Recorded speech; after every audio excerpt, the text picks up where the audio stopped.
그렇게 사랑에 빠지고 사귀기 시작하고 함께 살게 됩니다.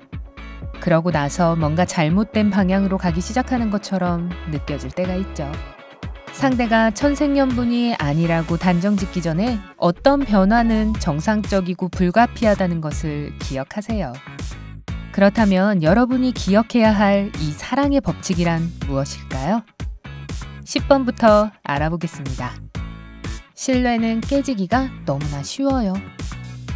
2017년 스탠퍼드 대학의 연구에 따르면 결혼하지 않는 커플의 70%가 사귄 지 1년 안에 헤어진답니다. 물론 그 이유는 커플마다 다르겠죠. 서로 다른 가치관이나 삶의 목표, 재정적인 문제일 수도 있겠지만 신뢰 부족과 관련이 있는 경우가 꽤 많습니다. 많은 전문가들이 모든 관계는 신뢰의 바탕을 두고 있다고 설명하고 있고 때로는 신뢰라는 것이 아주 튼튼해 보일 수도 있습니다. 하지만 이것은 매우 교만하고 위험한 생각입니다. 배우자 사이의 신뢰는 매우 빠르고 쉽게 깨질 수 있거든요. 상대에게 모르는 사람으로부터 새벽 2시에 의심스러운 전화가 온다거나 주말을 함께 보내기로 해놓고 상대가 갑자기 아무런 설명도 없이 계획을 변경할 수도 있죠. 이 모든 것은 사소하게 시작되지만 신뢰를 다시 회복하는 것은 거의 불가능하게 만들기도 합니다. 그러니 여러분의 관계가 할머니가 애지중지하던 그 꽃병처럼 깨지는 것을 원하지 않는다면 신뢰를 유지하도록 노력하세요. 당연한 일이기는 하지만 신뢰는 항상 진실을 말하는 것에 그치는 것이 아닙니다. 또한 경청하고 실제로 배려하고 갈등을 어른스럽게 해결하고 말과 행동을 일치시키고 어떤 일이 있더라도 상대방이 항상 여러분에게 의지할 수 있다고 느끼도록 하는 것입니다. 9번, 같이 있는 게 지루할 때도 있을 거예요. 로맨틱한 영화 속의 커플은 모든 것을 함께 하면서도 서로를 절대 지겨워하지 않는다는 거 눈치채셨나요? 영화에서 꼭 사실만을 보여주지는 않죠. 물론 텔레비전에서도 마찬가지입니다. 실제 생활에서는 책을 읽거나 친구들을 만나는 것이 배우자와 함께하는 저녁보다 더 재미있을 수 있습니다. 하지만 이걸 두 사람 사이의 거리감이라고 생각하지는 마세요. 필요할 때 서로에게 휴식 시간을 주면 곧 다시 함께 즐거운 시간을 보낼 수 있을 거예요. 결혼과 가족 관계 치료사인 홀리 리치먼드 박사는 떨어져 시간을 보내고 자신만의 일을 하는 것이 처음에 느꼈던 그 불꽃을 다시 피어오르게 하는데 중요하다고 설명합니다. 상대에겐 여러분을 만나기 전의 삶이 있었고 그 삶이 지금 여러분이 사랑하는 그 모습이 되게 한 거 아닌가요? 그러니 상대를 그리워할 시간을 갖고 나서 두 사람이 각자 경험한 모험에 대해 이야기해보세요. 8번. 두 사람의 생각이 항상 같지는 않을 거예요. 그간 모든 결정들을 만장일치로 내려왔더라도 조만간 정말 중요한 일에 대한 의견이 합의되지 않을 때가 올 수도 있을 겁니다. 여기서 핵심은 영혼의 반려자에게 화를 내지 말고 함께 이 상황에서 벗어날 수 있는 길을 모색하는 것입니다. 둘이 함께라면 해결하지 못할 문제라는 건 없다는 걸 기억하고 잠깐의 의견 차이가 여러분을 갈라놓지 못하게 하세요. 사실 직면한 갈등을 함께 해결하고 갈등을 다루는데 능숙해지는 것이 관계를 더욱 건강하게 만듭니다. 문제를 그저 무시해버리다 보면 두 사람의 관계가 끝날 가능성이 더 높아진다고도 하네요. 뉴욕에서 활동하는 작가이자 국제적으로 권위 있는 관계 전문가인 마이클 배쇼의 조언입니다.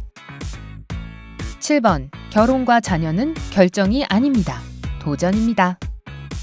많은 사람들은 결혼이 두 사람의 관계를 더 강하게 만들고 아이들이 배우자 간의 거리를 좁혀줄 수 있다고 잘못 믿고 있습니다. 하지만 결혼을 하고 부모가 되는 일은 둘 다 정말 힘든 도전이고 그건 너무도 당연한 일입니다. 여러분은 좋은 배우자이자 부모가 되는 법을 배워갈 겁니다. 자전거 타는 법을 배운 것처럼요. 그래요, 몇 번 넘어지기도 하겠지만 나중에는 훨씬 좋아졌죠? 당연합니다. 6번. 서로에게 끌리는 감정이 영원하진 않을 거예요. 관계는 처음 시작할 때만 매우 열정적입니다. 2003년 미국과 유럽의 연구원들은 열정이 얼마나 오래 지속되는지를 정확히 알아보기로 결정했습니다.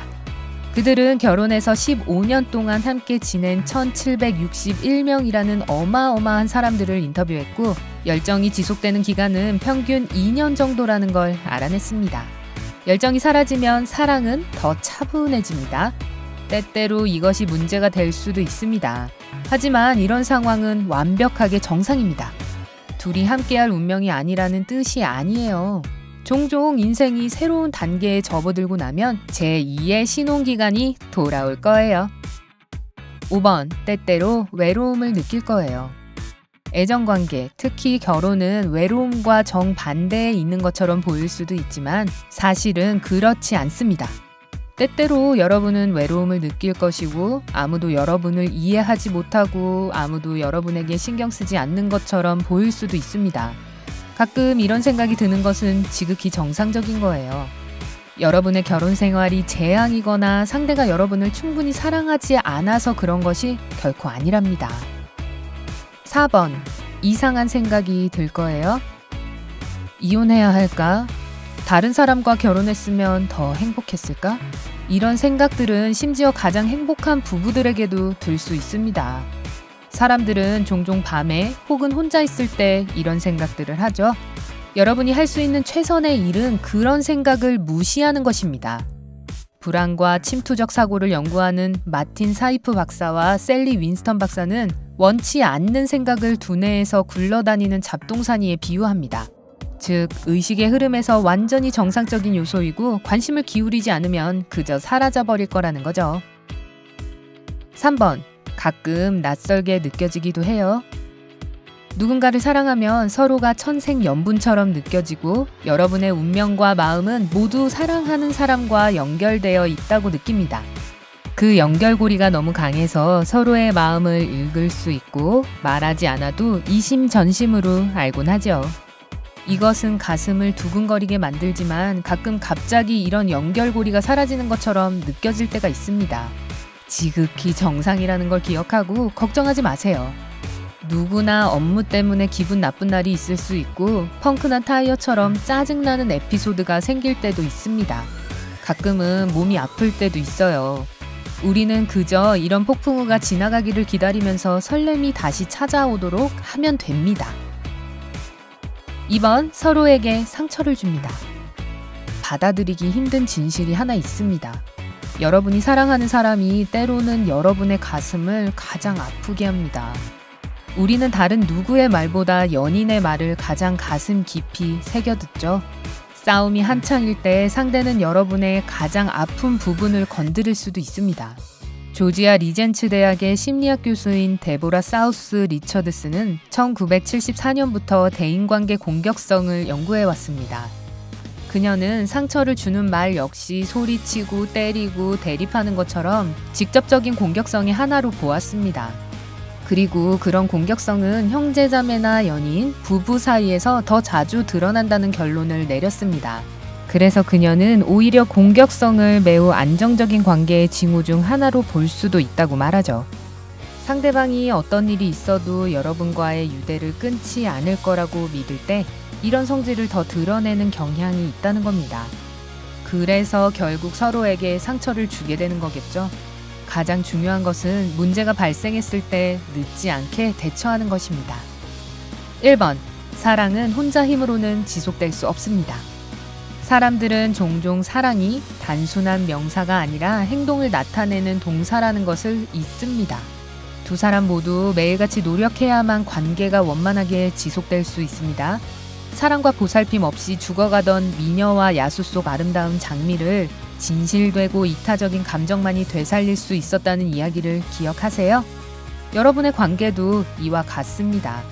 항상 상대방을 인내와 수용으로 보듬어주고 작은 이벤트를 해주고 무슨 일이 있더라도 그 사람 곁에 있어주세요. 기분이 좀 나아졌나요?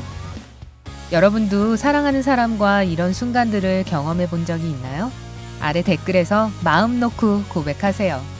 이 비디오에 좋아요를 주는 것을 잊지 말고 친구와 함께 공유하고 구독을 클릭하여 삶의 밝은 면에 머무르세요.